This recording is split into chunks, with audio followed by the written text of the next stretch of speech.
Oke. Assalamualaikum warahmatullahi wabarakatuh. Perkenalkan kami dari kelompok 11 Perdagangan dan Keuangan Global.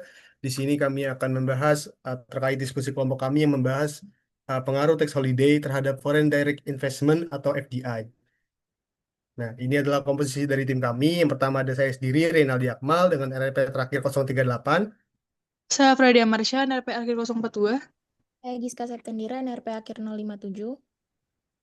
Baik, selanjutnya ada outline dari presentasi kami. Yang pertama ada definisi dari tax holiday, lalu ada kronologi penerapan tax holiday, lalu ada tujuan tax holiday, isi kebijakan tax holiday, contoh perusahaan FDI yang terpengaruh oleh tax holiday secara positif, lalu ada analisis teori FDI dan Oli, lalu ada dampak positif dan analisis resiko. Baik, selanjutnya akan dijelaskan oleh teman saya.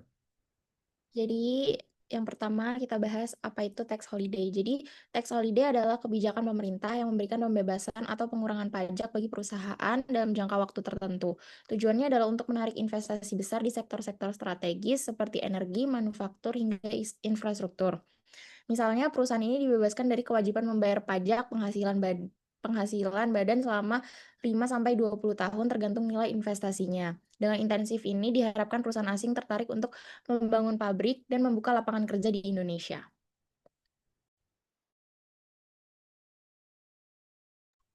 Baik, selanjutnya ada kronologi penerapan dari tax holiday, di mana tax holiday ini adalah sejenis insentif pajak yang sering diterapkan oleh negara berkembang dan negara yang sedang dalam proses transisi ekonomi dengan tujuan untuk menarik investasi langsung asing berdasarkan United Nations tahun 2000. Kebijakan ini dilatar belakangi oleh kebutuhan negara untuk menarik investasi asing dan domestik serta untuk mengembangkan sektor-sektor strategis seperti energi terbarukan, teknologi, dan juga manufaktur di negaranya. Selain itu, teknologi juga bertujuan untuk meningkatkan daya saing global suatu negara dan menciptakan lapangan pekerjaan khususnya di daerah yang membutuhkan pembangunan ekonomi di negara yang sedang berkembang.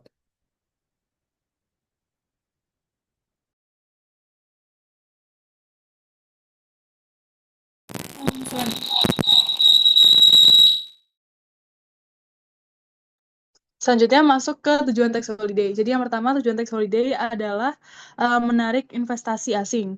Jadi membuat Indonesia itu lebih menarik bagi investor asing dibanding negara lain, misalnya Vietnam, Thailand, atau yang sebagainya. Yang kedua, mendorong industrialisasi. Jadi, tax holiday ini akan menstimulus pembangunan di sektor manufaktur dan industri hilir seperti mobil listrik, baterai, baja, dan lainnya. Yang ketiga, menciptakan lapangan kerja. Jadi, dengan banyaknya pabrik atau proyek baru, um, tax holiday ini akan menyerap tenaga kerja lokal yang lebih banyak. Yang keempat, meningkatnya daya saing nasional. Dengan adanya fasilitas pajak ini, Indonesia bisa bersaing baik dalam menarik investasi global. Dan yang terakhir yaitu transfer teknologi dan keahlian. Investor asing membawa teknologi dan keahlian baru yang bisa ditransfer ke tenaga kerja Indonesia. Jadi pemerintah ingin banyak investor asing dari luar negeri datang ke Indonesia, bangun pabrik, membuka lapangan kerja, dan membuat ekonomi jadi naik. Jadi istilahnya kalau bangun pabrik besar di sini akan ada libur bayar pajak. Next. Selanjutnya, beberapa isi dari kebijakan tax holiday sendiri. Yang pertama yaitu pembebasan pajak penghasilan badan atau PPh badan. Perusahaan yang memenuhi syarat bisa tidak membayar pajak atas laba bersihnya selama waktu tertentu, misalnya 5-20 tahun. Jadi setelah masa tax holiday selesai, perusahaan bisa dapat pengurangan PPh 50% selama 2 tahun berikutnya. Yang kedua adalah pembebasan pajak penghasilan badan atau badan. Jadi di sini durasi tax holiday Indonesia ditentukan berdasarkan nilai investasi yang ditanamkan oleh perusahaan. Jadi semakin besar nilainya, semakin lama juga waktu pembebasan pajak yang diberikan oleh pemerintah. Yang ketiga yaitu sektor-sektor yang diuntungkan. Jadi tax holiday ini diberikan untuk sektor prioritas yang strategis bagi pembangunan nasional. Seperti contohnya industri logam, petrokimia, energi terbarukan, kendaraan listrik, dan juga yang lainnya. Ini berdasarkan dasar hukum PMK nomor 35 PMK 1010 tahun 2018, PMK nomor 13, PMK 010 tahun 2020, dan juga yang terakhir UU nomor 11 tahun 2000, yaitu UU Cipta Kerja pada klaster perpajakan. Next. Isi kebijakan yang keempat yaitu kawasan industri atau ekonomi khusus. Jadi investor yang berinvestasi di tax holiday ini yang pertama ada kawasan industri contoh Batang dan juga Kendal. Yang kedua kawasan ekonomi khusus atau KEK akan lebih mudah dapat tax holiday karena sudah ada fasilitas mendukung dan regulasi yang juga lebih fleksibel. Yang kelima, prosedur pengajuannya. Jadi yang pertama, investor ini mengajukan permohonan tax holiday melalui sistem OSS atau online single submission, lalu adanya penilaian dilakukan oleh Kementerian Investasi atau BKPM, dan yang terakhir itu ada keputusan akhir yang diterbitkan oleh Menteri Keuangan. Dan yang terakhir adalah syarat umum perusahaan. Perusahaan baru akan dibentuk, bukan cabang atau ekspansi lama. Memiliki modal besar dan rencana investasi jangka panjang, berkomitmen menyerap tenaga kerja dan mentransfer teknologi, dan yang terakhir menjalankan usaha di sektor strategis yang ditentukan. Nah, Baik, selanjutnya ada contoh perusahaan FDI atau investasi yang terpengaruh positif dari tax holiday ini. Jadi di mana uh, Foreign Direct Investment atau FDI ini dapat dipengaruhi secara positif oleh kebijakan tax holiday yang diterapkan oleh berbagai negara di dunia.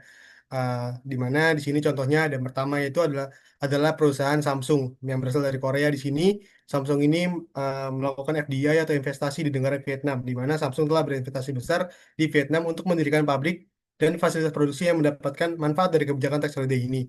Di mana hal ini memungkinkan perusahaan Samsung itu untuk menghasilkan produk elektronik dengan biaya yang lebih rendah dan juga memanfaatkan pasar Vietnam sebagai pusat produksi global. Nah, di sini kenapa Samsung itu mendirikan pabrik di Vietnam? Karena bahan baku dan juga tenaga kerja dari Vietnam ini itu lebih murah dibandingkan negara asalnya yaitu di Korea. Sehingga Samsung di sini berinvestasi dan memanfaatkan dari tax holiday ini untuk menanamkan investasi di Vietnam.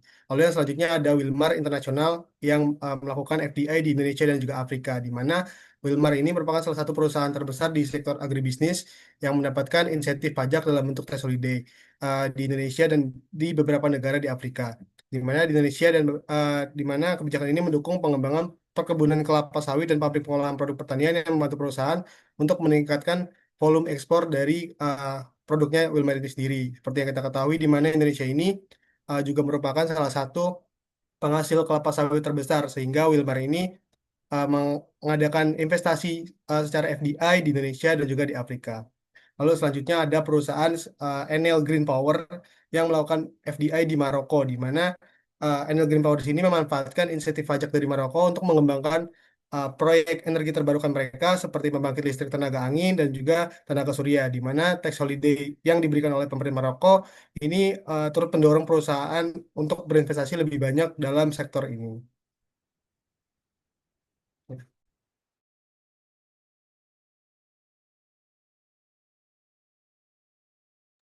selanjutnya mengenai analisis teori FDI Dunning Only.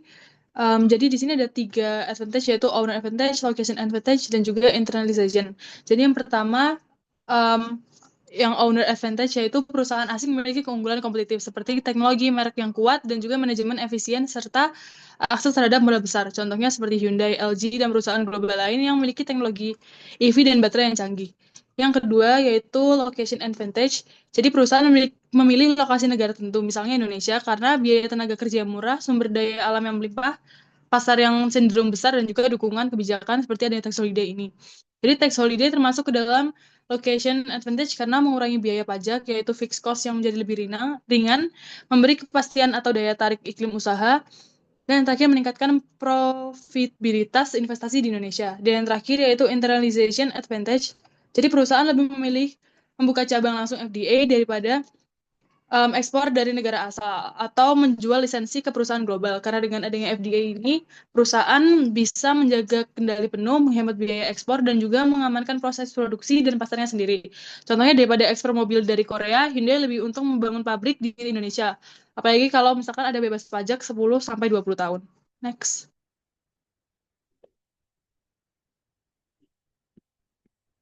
Selanjutnya, kita bahas dampak positif dari kebijakan, khususnya dalam menarik investasi asing dan mempercepat pengembangan sektor strategis. Yang pertama, tax holiday mampu meningkatkan jumlah investasi asing langsung atau FDI secara signifikan. Yang kedua, kebijakan ini ikut menciptakan lapangan kerja baru, terutama di sektor-sektor strategis. Yang ketiga, perusahaan asing biasanya membawa teknologi dan keahlian baru yang bisa diberikan ke tenaga kerja lokal. Lalu yang keempat, tax holiday membantu mempercepat pembangunan industri prioritas seperti manufaktur dan energi hijau. Dan yang terakhir, semua dampak ini menjadikan Indonesia lebih kompetitif dibanding negara-negara tetangga dalam menarik investor. Next.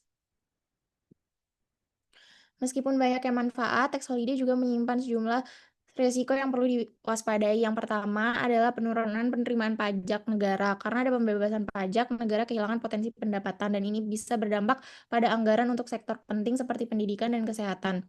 Kedua, ada resiko ketergantungan. Jika Indonesia terlalu mengandalkan intensif ini, bisa jadi investor hanya mau datang kalau ada intensif, bukan karena iklim usaha yang baik.